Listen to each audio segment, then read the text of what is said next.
కుడి ఎడమల నీతి ఆయుధాలను ధరించుకొనుడి అని అపోస్తుడైనటువంటి పౌలు గారి ద్వారా 2 కొరింథీయులకు రాసిన పత్రిక 6వ అధ్యాయము 7వ వచనంలో రాయబడి ఉంది.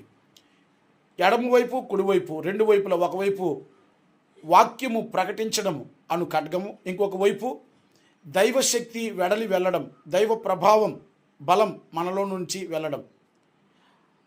అనగా ఈ రెండవ ఆయుధము ఎడమవైపు ఉన్నది భక్తి ద్వారా, భక్తి సాధన ద్వారా, అట్లాగే విశ్వాసము అను క్రియల ద్వారా, ప్రేమ దాని క్రియల ద్వారా ఈ లోకంలో మనము సత్కార్యాలు చేయడం, ధర్మకార్యాలు చేయడం. మత్తయి సువార్త 5:16 ప్రకారంగా మీరు సత్కార్యాలు చేస్తే తద్వారా దేవుని నామాన్ని మహిమపరచువారు అవుతారని.